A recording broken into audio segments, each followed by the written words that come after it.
Good morning, Foray, and welcome to our Tuesday English lesson. Today is all about fronted adverbial phrases. Now, I know we looked at these in Year 3, and we've looked at them already in Year 4, so we should be experts by the end of this session.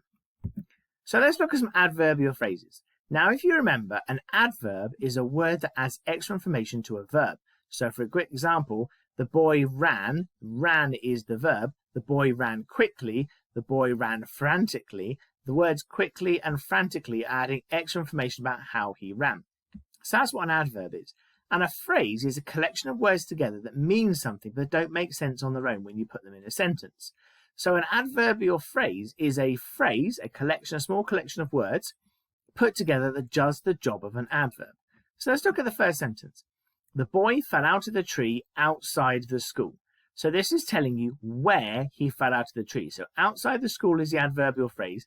It's linked to the verb fell because it's telling you where he fell. Without a sound, the teacher snuck out of the classroom and ran for freedom. Again, without a sound is the adverbial there. That's giving you information about how he snuck out. He didn't just sneak out. He did it without a sound. Badgers can often be found having a cup of tea on a Tuesday afternoon. So again, this is giving you extra information about having that cup of tea. So with having there being the verb, he's having it on a Tuesday afternoon. In the blink of an eye, the tiger gobbled up the irritating child. So the verb is the tiger gobbled. So gobbled is a verb. In a blink of the eye tells you how he gobbled it. So you can see there the adverbial phrases are this collection of words put together that do the job of an adverb. Now, so when is an adverbial phrase a fronted adverbial phrase? Well, when it's at the front of a sentence, duh. Okay, it is that easy. When you put an adverbial phrase at the front, it is called a fronted adverbial phrase.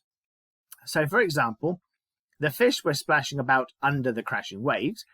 The fish were splashing about is the main sentence. It is the main clause. It makes sense on its own.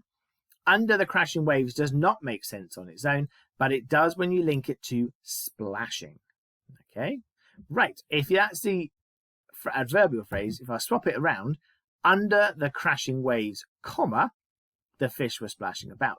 Now that adverbial phrase under the crashing waves has been put at the front, so it is a fronted adverbial phrase. So the first one has an adverbial phrase, the second one has a fronted adverbial phrase. So you'll see when we have a fronted adverbial phrase, we start with the adverbial phrase, then we put a comma, really, really important, remember that comma, and then we put the main clause. Okay, right.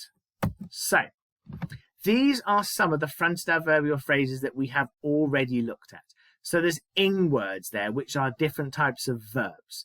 We have got prepositions that tell you where something was, and we have adverbs that tell you how something happened. Now, these are the three we looked at when we did our story writing last term.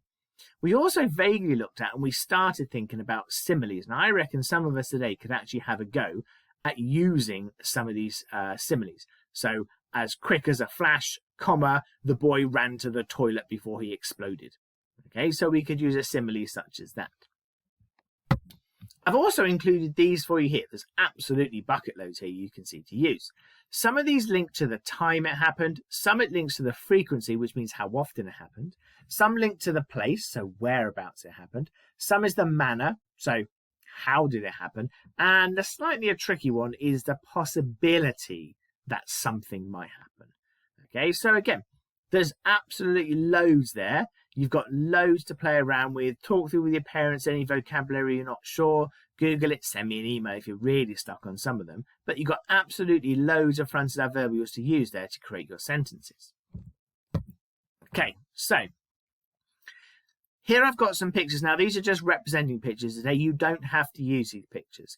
What I would like you to do is to start thinking about writing sentences for a report on something that is important to you. So it could be your hometown, it could be your family, it could be your favourite sports team, but it has to be something you know a lot about. There's no point in saying I'm going to write a report all about the echidnas in Australia if you know nothing about them. You need to pick something you know quite a lot about. And I would like you to write me a short report. So not just grammar sentences with a space between them today. Start thinking if you can actually put together a paragraph or 2 paragraphs or more linked to something. So if your favourite team is the mighty London Irish there, for example. You could write a couple of paragraphs about them, but making sure that your sentences start with fronted adverbial phrases. Okay, that's the important learning today. Every sentence must start with a fronted adverbial phrase. Okay, well, good luck. Hopefully you've understood what a fronted adverbial phrase. If not, go back and look at the video again or send me an email if you're really stuck. And I'm really looking forward to see what you get up to today. Okay, see you later. Bye.